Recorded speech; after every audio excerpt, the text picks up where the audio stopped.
1 million troops, 2 superpowers, and a world on edge.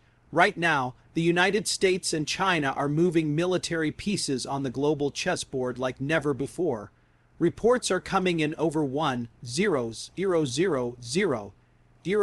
troops have been mobilized across various fronts. It's not just training exercises anymore. Something bigger is brewing, something we can't ignore.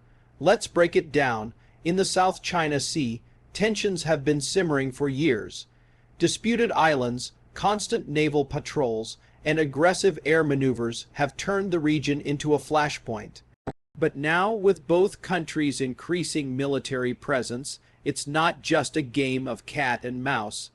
It's a serious show of strength. China recently announced large-scale mobilization across multiple military districts. Official state media claims it's routine, but satellite images tell a different story. Long convoys of armored vehicles, strategic missile systems, and even amphibious assault drills near Taiwan. It's not business as usual. On the other side, the U.S. isn't backing down either.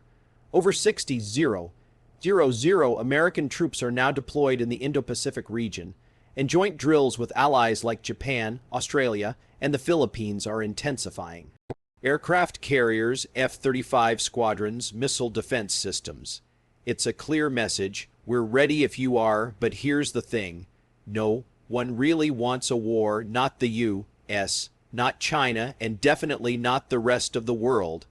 The economic fallout alone would be devastating. We're talking about the two largest economies on Earth. A conflict of this scale could send global markets crashing and everyday lives spiraling. From gas prices to tech supply chains, it would hit all of us. So why all the muscle flexing? It's about power, influence, control over key trade routes and regional dominance. For China, asserting control over Taiwan and the South China Sea is tied to national pride and security. For the U.S., maintaining a free and open Indo-Pacific is critical to its global leadership and the protection of its allies. But the more both sides push, the more dangerous the game becomes. Let's not forget, wars often don't start with big declarations.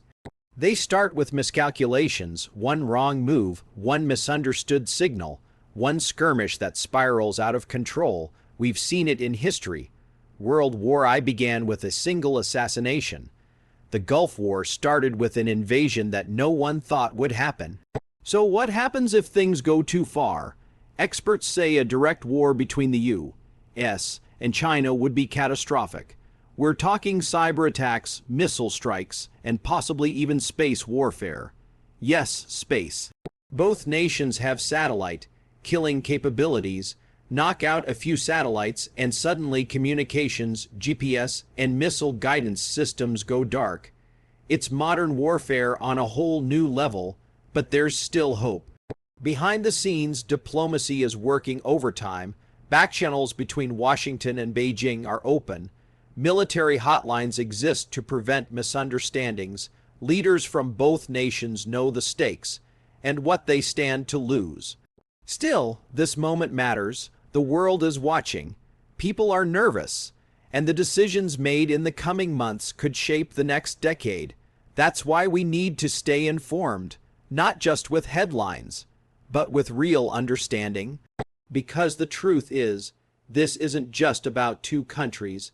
It's about all of us, our future, our security, our peace. If you've made it this far, here's your part. Don't just scroll past this. Drop your thoughts in the comments. Do you think this is just posturing, or are we on the edge of something real? How do you feel about what's happening in Asia right now? And if you want to stay updated without the noise and drama, hit that subscribe button. We break down global news with clarity, context, and a touch of realism. No fear-mongering, just the facts that matter. Also, give this video a like if you found it informative and share it with someone who should really see this. Stay smart, stay aware, and let's hope cooler heads prevail.